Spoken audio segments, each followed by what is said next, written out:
Hey guys, Level Cap here. Today we're going to talk about a whole bunch of new information we have for the Turning Tides DLC coming out in December.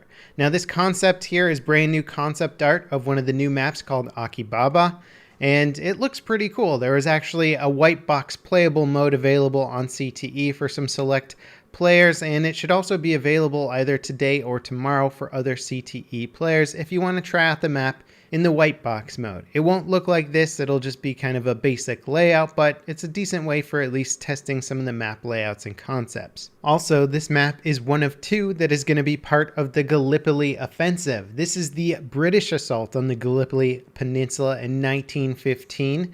It's focused on infantry fighting, pushing through trench warfare, and up to a hilltop. It looks pretty darn exciting, and I can't wait to try it out when it's in the completed game. And this next concept art here represents Cape Helles, which is actually going to be another part of the Gallipoli Offensive, storming the beaches this time around, except this one's going to be a bit more focused on vehicle warfare. You're going to have access to this airship here, which is actually a C-class airship. So this is something that shouldn't count as a behemoth, but rather a vehicle you can spawn into and start dominating people from the gunner seat. There's going to be a pilot seat and then 3 gunner seats, so I'm very excited to see how this vehicle plays out and how it's able to deal with some of the new infantry-based anti-air weapons. The assault player is now getting the AT rocket gun upgraded with an air burst round as an option. Hopefully this isn't tied to the DLC, because it would really suck to put such a useful gadget behind a DLC paywall, but this is going to be really interesting. So basically you're going to have a mobile anti-air type weapon for infantry, which is something that all previous Battlefield games have had. Battlefield 1 didn't have it,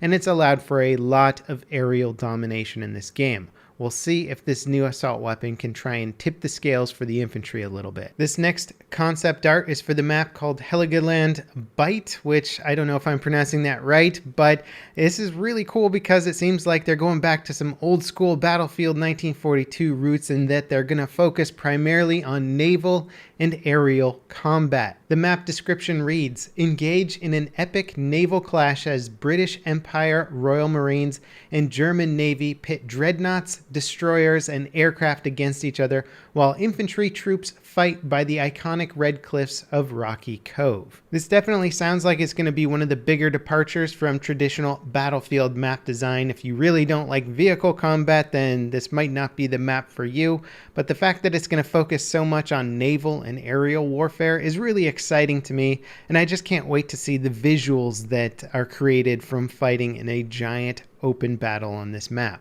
Then we have another concept art of the Zeebrugge map. We've already seen a few concept arts of this, but it looks like a really cool nighttime raid on a German-controlled port by the British, and this was like a huge offensive and ultimately a failure in real life, but a big, really daring battle nonetheless, and it sounds like it could make for a really cool map. This concept art here shows the British deboarding their ship and getting onto the German-controlled port, which is what they actually did, which is pretty damn impressive. So it'll be cool to see how this map plays out. I bet in Operations or Rush it could be really cool. Here's the earlier concept art that they showed of the same map. So it does appear that there might actually be some aerial combat as well. Now let's talk about some of the other new stuff being added with this DLC, including the new Infiltrator Elite class. It says, hide in plain sight and move faster across the battlefield with the new Infiltrator Elite class.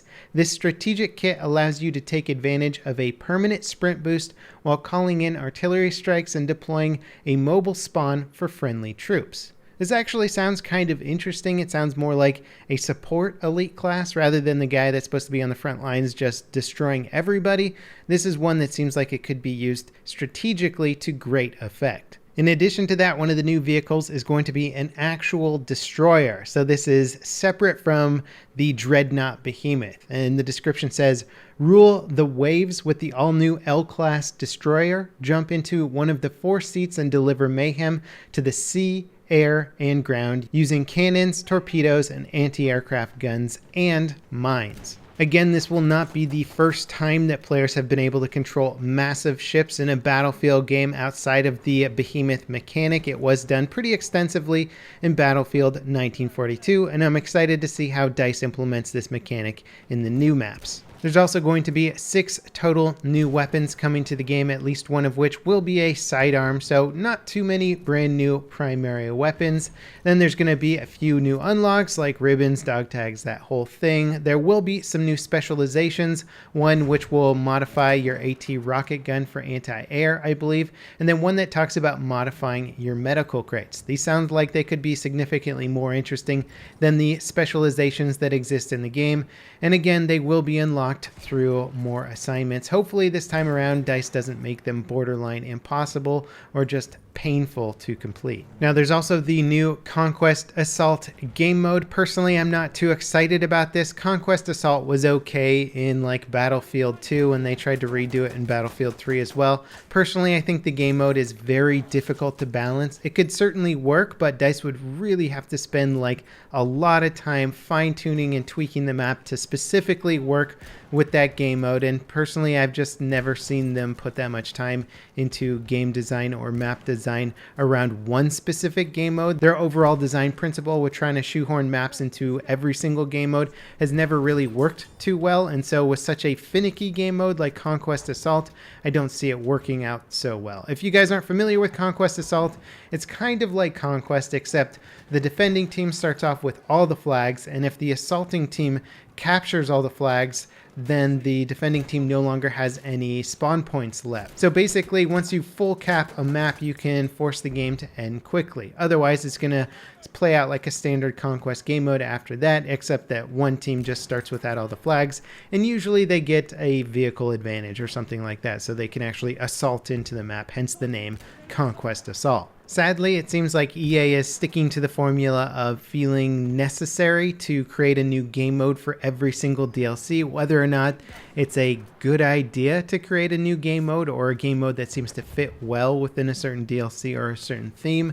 It's gonna happen regardless. In the previous expansion, In the Name of the Tsar, the new airdrop game mode, I didn't even get to play it once. I missed like the first day or two of launch, and by then nobody was playing the game mode and I couldn't get into it. And there's some assignments built around this game mode that I've never been able to complete because nobody plays it. And so I kind of wish DICE would stop putting the dev time and the dev effort into creating brand new game modes for each DLC unless they're really inspired or have a really cool idea around it, rather than just recycling previous game modes. How much you want to bet that like Capture the Flag is going to be one of the next game modes? You know, they're just going to take a standard mode that's been in a previous DLC and just kind of rehash it in Battlefield 1 and then it'll die in a week or so. I'd much rather that time go into developing new weapons, refining the game in some way, just balancing and better forming maps around the specific game modes that are designed within them. I think there's a lot of things that could be done with the dev time saved from feeling forced to create a brand new game mode each time around. Now, something else that's probably going to drop a bit of disappointment from the community with the announcement of this is that the DLC is dropping in December, but it's only dropping with 2 maps in December. And you might be thinking, wait, what? The In the Name of the Tsar DLC just gave us 6 maps. Now we're getting 2 maps on launch? Yeah, it's a bit of a downgrade, guys. Sorry. And then the next 2 maps, to make a total of 4, are coming in January, and that's Heligoland Bite and Zeebrugge. And so that's a bit disappointing. Apparently the British Royal Marines also aren't coming till January, so if you're looking forward to the new faction, you'll have to wait an extra month for that.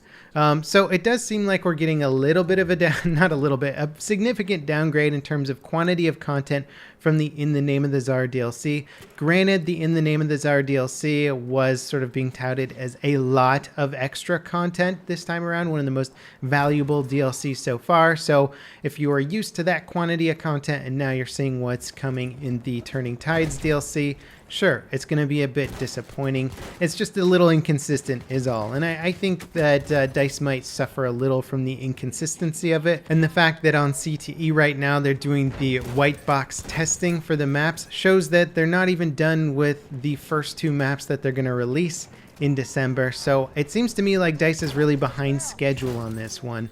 And maybe that's because of the extra time they put into the In the Name of the Tsar, but I think they could certainly benefit from trying to make their DLCs a bit more consistent. Take some of that Tsar content, push it back into Turning Tides, and then you have a more consistent content amount. Anyway, that's the news for this Turning Tides DLC. I'm pretty excited about it in general, especially for the Anzacs and Gallipoli campaign. I think that'll be really fun to play on. As always, thanks for watching, guys, and I'll see you next time. This is Level Cap, signing out.